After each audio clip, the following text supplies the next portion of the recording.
before Felda, life in the countryside was full of struggle and silence. Many had to leave their village and move to big city, which became crowded and heavy with people searching for a better life. In the old days, rural families worked on weak, empty farms that could barely feed them.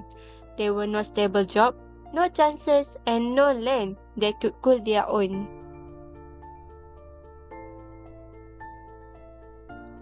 This was the world before Felda, a world where thousands of Malaysians were left behind.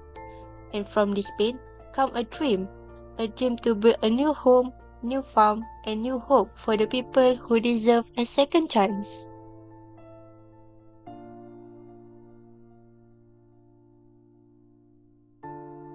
Now, I will talk about the importance of nation building in Malaysia and how one of the key initiatives, which is Felda, has played a major role in shaping the country's social and economic development. Nation building is crucial for any developing country, especially for a nation as diverse as Malaysia. With different races, ethnicities, and religions, Malaysia needed stronger strategies to unite its people and ensure equal growth after gaining independence in 1957. At that time, the government focused on reducing poverty, narrowing the gap between rural and urban communities, and creating fair opportunities for all citizens, regardless of their background. One of the major steps taken was the establishment of the Federal Land Development Authority, or Felda, in 1956. Felda was designed to tackle issues like unemployment, landlessness, and low income among rural residents. Its main goals were to raise rural income and improve the quality of life for communities living outside urban areas. In other words, Felda was not just a development program, it was an important nation-building tool that aimed to uplift rural population and strengthen Malaysia's economy. Over the decade, Felda has made a significant impact through agricultural development and modernization. It has helped reduce poverty and provided thousands of families with stable income opportunities. Felda settlement became a symbol of unity, where communities worked together, improved their living standard, and contributed to national growth. Because of this success, successive Malaysian Prime Minister continued to support the Felda program as part of the country's long-term development policy. Felda's achievement in strengthening the national economy, uniting Malaysian, and advancing the agriculture sector show how valuable it has been in nation building. However, in recent years, Felda has faced several challenges. Issues like financial mismanagement, governance problems, and declining interest in agricultural careers, especially among the younger generation, and raised concern about the sustainability of the program. These challenges highlight the need for reform to ensure Felda remain relevant and continue contributing to Malaysia's economic stability and agricultural development. In conclusion, although Felda has played an important role in Malaysia's nation-building journey, it must adapt to current challenges to ensure its mission continue for future generations. Abdul Razak bin Datuk Hussein was born on 11 March of 1922 in Pekan, Pahang. He was the eldest child of Datuk Hussein bin Muhammad Talib and Teh Fatimah binti Daud. Although he came from a royal family, Tun Razak was known for being humble, simple, and caring toward the people. He was raised mostly by his grandfather, who taught him about religion, discipline, and moral values. From a young age, he learned the importance of honesty and service to others. When he saw many poor families struggling in rural Pahang, it touched his heart deeply. He realized that many Malays were living in poverty with limited access to education and land. Because of this, he made it his life goal to help the poor and to build a fair society for everyone. This strong sense of care later influenced many of his national development plans. When he became the Malaysia's second Prime Minister, he worked hard to bring progress to the rural population. His compassion and leadership eventually led to the creation of Felda, which helped thousands of poor families start a better life. Now, moving on to his educational background. Tun Abdul Razak started his study at the Malay College Kuala Kangsar, or MCKK, in 1934. At MCKK, he learned English, leadership, and teamwork. The school focused on building character, and this helped shape him into a confident and responsible young man. In 1940, he continued his study at Raffles College in Singapore, one of the top institutions at that time. However, his education was stopped because of the Japanese occupation during World War II. After the war, he went to London to continue his studies in law at Lincoln Inns, one of the oldest law school in England. He graduated as an Arthur barrister in 1950, becoming one of the first Malays to do so. This education gave him deep knowledge about law, justice, and good governance. It also opened his mind to how a nation could progress to a fair policies and equal opportunities. When he returned to Malaya, he used this knowledge and values to serve the people and plan Malaysia's development with fairness and vision. So, about his political involvement, during his studies in Britain, Tun Abdul Razak was actively involved in the Kesatuan Melayu Great Britain, where he promoted Malay unity and independence.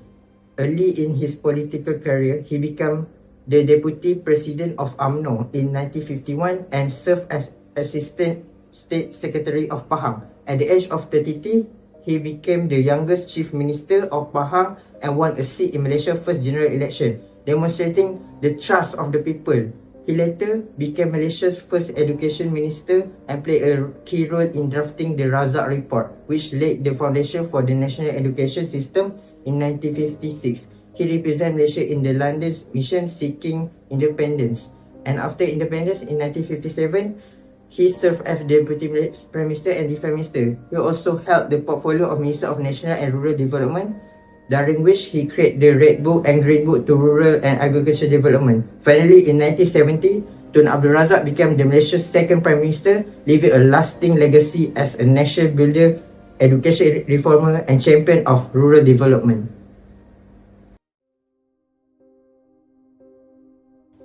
After Malaysia gained independence in 1957, the country faced many challenges such as poverty, rural underdevelopment, and economic imbalance among races. In these crucial years, one leader played a major role in transforming the nation, Tun Abdul Razak, known as Bapa Pembangunan and the Father of Development. In 1971, Tun Abdul Razak introduced the New Economic Policy or NEP. This policy was created after the racial riots of 1969, which highlighted deep economic inequalities. The goals of NEP were simple but powerful: reduce poverty for all Malaysians and restructure society so that economic activities were no longer divided by race. NEP helped lift millions out of poverty, grew the middle class, and created more opportunity for the Bumi Putra community to participate in business, education, and professional field. Thanks to NEP, Malaysia moved closer towards unity and economic stability. In 1965, Tun Abdul Razak transformed RIDA into MARA, an agency designed to support Bumi Putra development in education and entrepreneurship. Under his leadership, MARA grew quickly. Institutions such as MRSM, MARA College, UniKL, and later UiTM become platform to develop skilled professionals. MARA also provides scholarship and loans. Since 1966, it has funded over 500,000 students, helping them become engineers, doctors, architects, and accountants, and more. One of the Tun Abdul Razak's most impactful contributions was the creation of Felda. He saw that many rural Malays live in poverty with no land or stable income. His solution was visionary: give land to the poor, help them farm it, and support them to build a better life. In 1958, the first Felda settlement opened in Lurah Bilu. Each family received a land, a house, and support to grow crops like rubbers and palm oil. But Tun Abdul Razak believed that development was more than just giving a land. He ensured that the settlers had schools so that the children could get a proper education, a clinic for healthcare accesses, and basic facilities to improve quality of life. Many Felda children grew up to become lawyers, professionals, and successful leaders. This showed the long-term impact of Tun Abdul Razak's vision. Through the NEP, MARA, and Felda, Tun Abdul Razak transformed Malaysia's economics and social landscape. His idea reduced poverty, expanded education, and gave opportunities to generation of Malaysian. That's all. Thank you. The challenges faced by Tun Abdul Razak in building Felda. The first one is Malaysia got limited financial resources. Why? Because Felda is all about rural development, especially in terms of agriculture and also farming sector. However, it demands huge investments to make it happen because it involves development activities like clearing forests, providing housing and also giving settlers land. So, during that time, Malaysia does not have that much financial resources, so it might be difficult for the government to make it happen. Therefore, the government got no choice but to make foreign loan with the World Bank. Next, the second challenge is infrastructure and also accessibility issues. Unreachable land areas like in Pahang, Negeri Sembilan and also Johor were chosen because these places are unoccupied and also suitable for agriculture sector. However, these places got very little basic necessities like basic road access, transportation systems and also utilities like clean water, electricity and also basic medical facilities, which will make it difficult for the settlers that will move there permanently to live. So, without these basic necessities, it will be hard for the development project to continue and the outcome of the progress will be much more inefficient. Therefore, the government need to settle this issue, which is to provide the basic facilities first. Only then the government can continue with the development project. Next, the third challenge is political and also public pressure. After the racial riot happened on May 16, 1969, the process of negotiating with one another among citizens become crucial and also slower because the tension after the conflict remains. This results in delayed implementations and also slower management issues. Consequently, there was a strong pressure that Tun Abdul Razak need to face as he needed to use the Felda not only for rural development but also as a tool to eradicate poverty and enhancing national unity among Malaysians. All of these objectives goes under the national economic policy. In the early years of Malaysia, many families from rural areas live in poverty with little land and limited income. Felda was created to give this family a new beginning. Poor villagers were moved into new developed settlement where each family received a land, a home and support to start fresh. Felda transformed an empty land into a rubber and palm oil plantation, where it created a stable job opportunity and improving income. By 1985, Felda had developed over 300 schemes, covering over 762,000 hectares and helping more than 106,000 families to escape poverty. Originally created to help poor farmers, Felda later grew into rural major development effort that brought roads, clinic, school and training center into many underserved areas. For many families, Felda turned their struggle into stability and gave a real chance for a better future.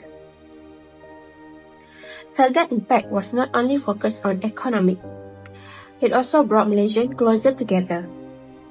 Settlers from different states and backgrounds lived side by side in the same communities, working on the same land and sharing the same challenges. This daily cooperation helped in building friendship, respect, and a strong sense of togetherness. Felda settlements became a place where unity grew naturally, which is reflecting the values of Rukun Negara. National leaders recognized this impact. Prime Minister, which is Anwar Ibrahim, praised Felda settlers for lifting themselves out of poverty and helping in strengthening Malaysian unity. Over time, Felda community became a symbol of harmony, showing that when people are live and grow together, a strong national identity is built. As Malaysia continued to develop, Felda have shifted its focus to building human capital, which is the skill and ability of its people. Scholarship, vocational training and education help the younger generation to enter modern careers and achieve a greater success. Many children of settlers went on to become a teachers, engineer and business owner. It's showing how education can change a rural community. Felda also embraced modernization through Settler Development Program with a partnership with Ministry of Rural and Regional Development. Settlers have received digital training and business support. But Felda didn't stop there. In recent years, it joined national effort to bring digital access and modern infrastructure into the rural area. Through this smart partnership, the authority pledges to expand their network coverage. It helped in ensuring Felda and other rural communities are not left out of 5G connectivity. With better internet access, settlers now have a tool to embrace the digital economy, start online business, and access global information. It bridging the gap between rural and urban life. Felda journey show how traditional agricultural program can transform into modern engine of opportunity, education, and growth. Felda is more than just a land development authority. It is a story of resilience, leadership, and nation building.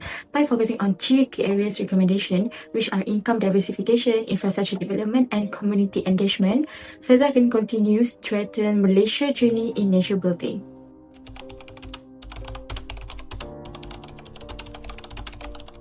So the first recommendation is Felda should diversify its source of income. As for today, Felda relies heavily on the palm oil, but Malaysia itself depends too much on the food import. This creates the weaknesses for the nation in order to achieve the development. So Felda can diversify its source of income by expand into agro-food production sector. By the expansion to a wider variety of crops, Felda will be able to reduce that dependence, create new income stream, and also contributing in strengthening a national food security. This directly supports the Sustainable Development Goal number 2, which named as Zero Hunger. In doing so, diversification becomes not just an economic strategy, but a contribution to nation building, empowering rural communities, and narrowing urban and rural gap in Malaysia.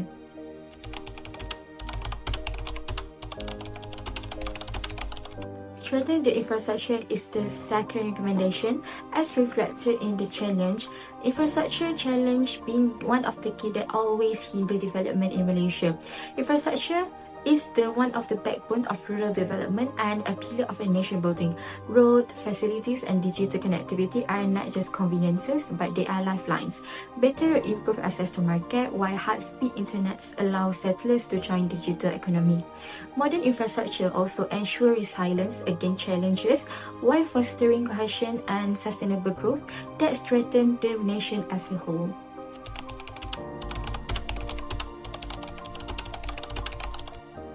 As for the last recommendation for Felda in contributing in nation development is strengthening community engagement.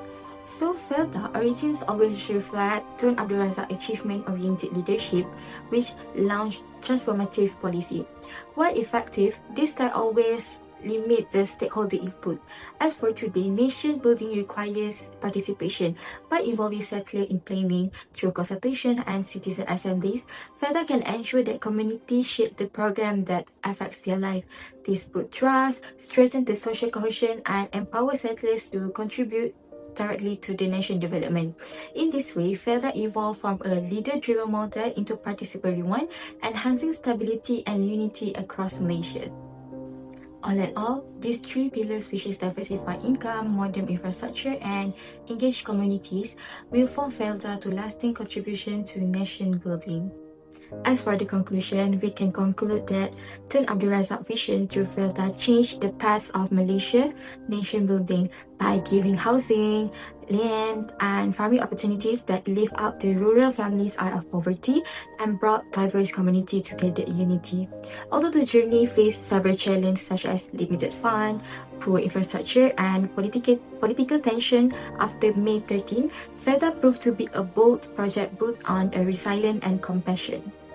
Today, its legacy continues as Malaysia adapts the framework to the modern needs by diversifying income beyond palm oil, improving connectivity, and encouraging community participation.